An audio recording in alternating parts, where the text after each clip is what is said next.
So, ladies and gentlemen, welcome to the first practice debate of the 2011 season. Let's practice like we're going to perform.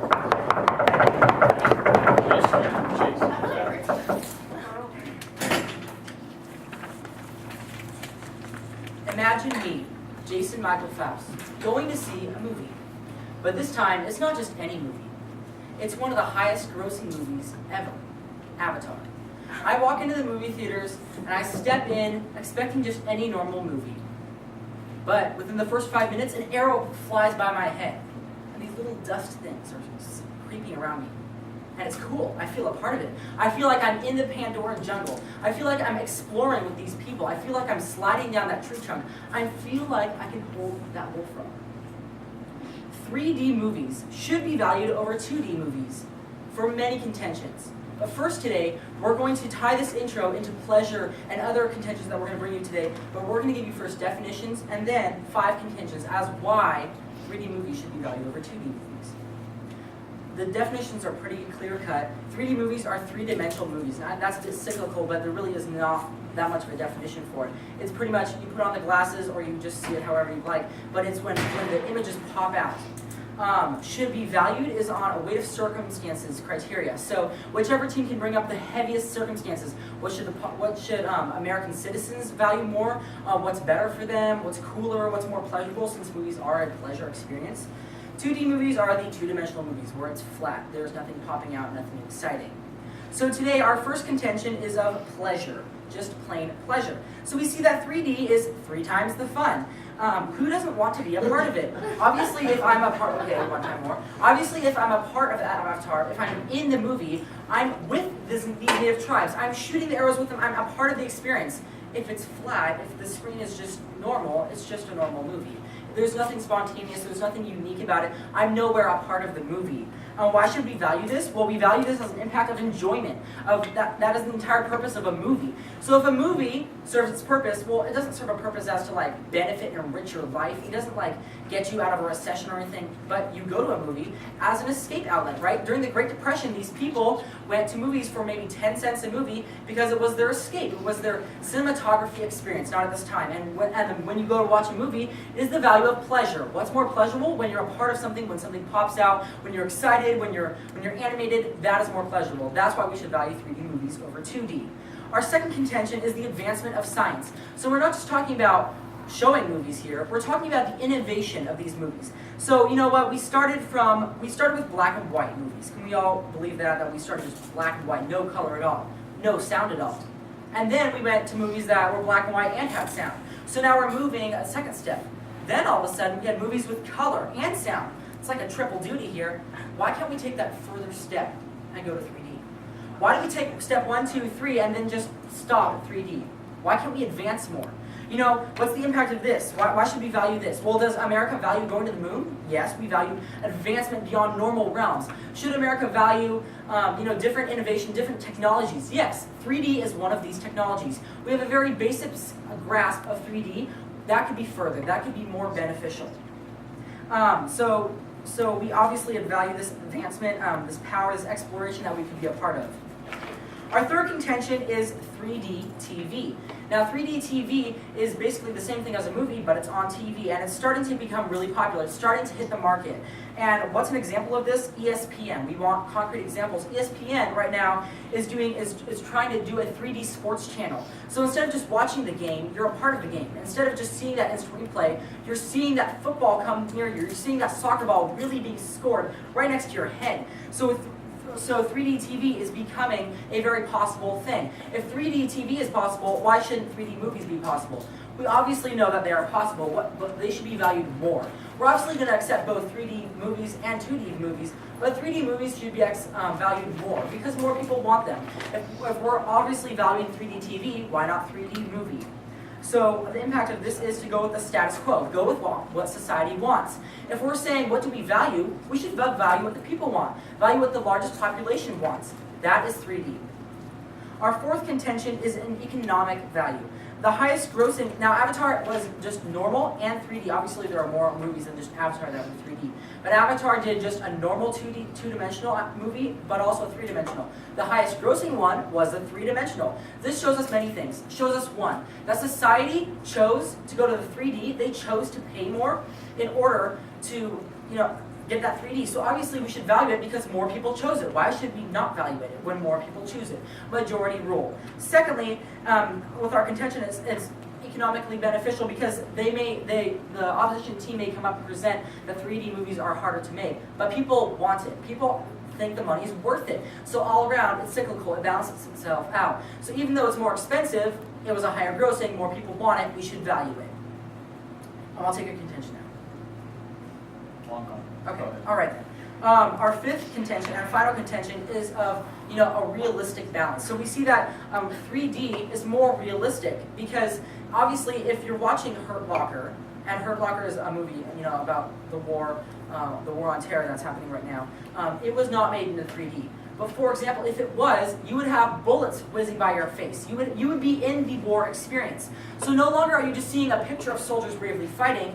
You can be animately a soldier yourself. You are now in the movie. So you're now a part of it. You can feel the experience. So now we see that it's more realistic. What's the benefit of this? What's the benefit of movies being more realistic? Well, benefit number one, society sees itself. They don't just see the picture. They become a part of the picture.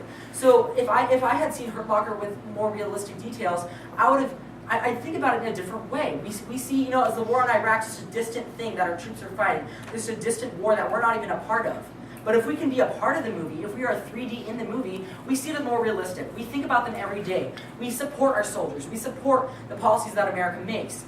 For example, this coming weekend, I'm going to go to the Air Force Academy where my sister is, and I'm going to experience a flight simulator where you experience flying a jet. So what do you think is more realistic? Sitting there watching an airplane fly, or being in an enclosed area where things are actually popping out into you, you're actually flying the jets per se? That is more realistic. I'm going to be able to see my sister flying the jet. I'm going to be able to know what it is to fly the jet instead of just seeing it. So for all these reasons that we value this, that more people want it, that's more realistic, it's more pleasurable, it's more advancements, we obviously ask for the vote, the proposition team. Thank you.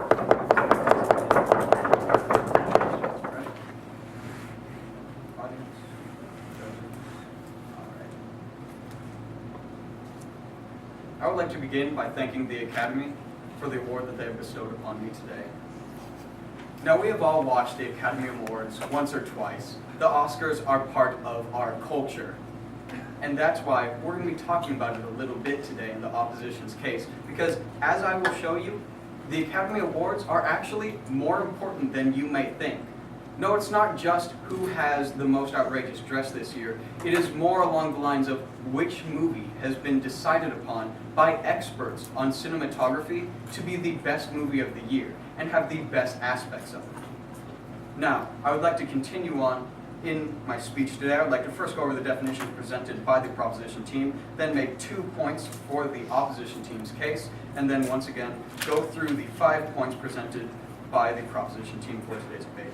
Starting with the definitions, we accept the definitions of both 3D movies and 2D movies and should be valued over. They gave that should be valued over would be our judging criteria, effectively that it would be the weight of circumstances.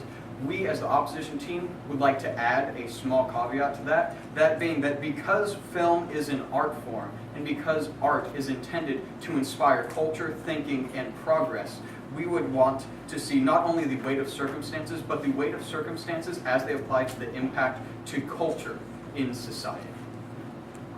Now, I would like to move on at this point to the 2 points that I will be presenting. Our first point is that on experts of film science, I would like to take you back to the most recent Academy Awards. James Cameron sitting anxiously in his seat, awaiting the treasured Oscar for his grand masterpiece, Avatar. Oh yeah, but wait, he didn't get it, did he?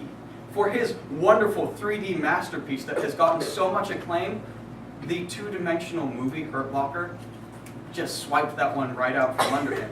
A travesty, yes, but as I will explain, this is quite important. to today's debate. Keep this in mind as I accept their first point. It seems as if the opposition team is focusing more on Avatar than 3D itself. Do you honestly believe that Avatar lost its Academy Award because of the 3D proponent to it? Or maybe because the storyline was not as good? Or maybe because the actors weren't as good? Actually, that's exactly what I'm going to be talking about. The poor acting, the poor writing, the poor art. The poor art involved with 3D movies. Why it is that 3D movies are simply not the same. They don't have the same impact on us, and why it is that that's important. I apologize for talking about Avatar a whole lot, but it is the most recent, largest 3D movie to have hit the American market, which is why it is fairly important to today's round, because it is the best source of evidence. Now, moving back to my first point. Experts on film science chose the two-dimensional movie over the three-dimensional movie. And this has been historically true as well. There has never been a three-dimensional movie to win an Academy Award. Never has an Oscar gone to a movie that had things popping out at your face during the film. Clearly, we can see that if three-dimensional movies are so great and make me feel so involved, wouldn't the Academy Awards be recognizing all of this wonderful involvement that I felt, this great art? Clearly, there isn't great art behind these movies if they aren't being recognized. And experts are the ones who make the decisions on who the Oscars go to. These people are truly versed in the film arts and understand that it is not nearly the same. I'm sorry, not at this time. The impact of this is that film is culture. When there is true art behind film, it promotes culture, which is a societal value which aids us greatly along Maslow's hierarchy of the needs. If we look to it, we can see that culture is greatly important. Right above entertainment, which is one step below, which is what 3D movies are. Plain and simple, all they are is a cheap laugh and a thrill. They are not truly art. They are not promoting culture in any way, which is why our first point is that if experts on film science agree that 3D is no good, then we in the room ought to agree that 3D is no good as well. Our second contention, 3D is a cheap trick for entertaining audiences. Once again, I'd like to look at Avatar and Hurt Locker. Avatar.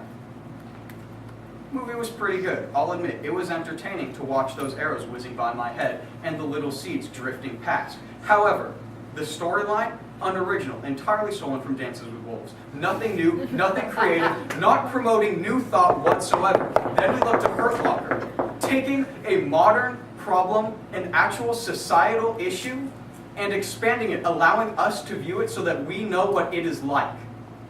All of a sudden, Americans feel connected to the soldiers overseas who are giving their lives in the name of freedom. All of a sudden, two-dimensional movies like Hurt Locker make a heck of a lot more sense. I will expand upon this after accepting their final point. You just stated to us that you love the arrows whizzing by. You love the 3D. You didn't like the storyline, so that's the storyline. So you value the 3D but don't value the storyline. Do you understand the connection that we're valuing 3D, not the story itself? What I'm saying is that 3D lends itself to poor stories. Have you ever gone and seen a 3D movie that absolutely inspired you? I'm sorry, but Honey, I Shrunk the Kids playing at Orlando theme park has not moved me in any way. Three-dimensional movies are not true art. Moving on to my sub-contentions here. My A sub-contention is that this lowers the writing standards for movies, which degrades the English language fundamentally at its core. My B sub-point is that language is implicitly tied to society. As George Orwell stated in his 1948 essay, The Language of Politics, we can see that if language is going down, society is being dragged along with it, which leads me to my C sub-point, that thought ceases because we stop being creative and original. All of a sudden, we aren't thinking for ourselves, which means that society will inevitably collapse. I'd like to now briefly go to the 5 contentions presented by the proposition team. The first contention was on pleasure. They're saying that there's nothing spontaneous and unique about two-dimensional movies. However, Dances with Wolves. Have you ever seen a movie called I Am Sam? Incredibly moving with 2 dimensions only. We can see that without 3 dimensions, we can be greatly entertained. And going back to the Depression movies they were mentioning, they were all 2-dimensional, and people went there all day long. Their second point on black and white color and then 3-dimensional TV. Innovation for its own sake is pointless. Just because 3D does exist doesn't mean that we need to go to it. If it's hurting culture, then it's not doing its job. I'm sorry, my partner will have to expand on the last 3 points, and he will be addressing them. We do firmly disagree. Once again, thank you to everyone for being in the room.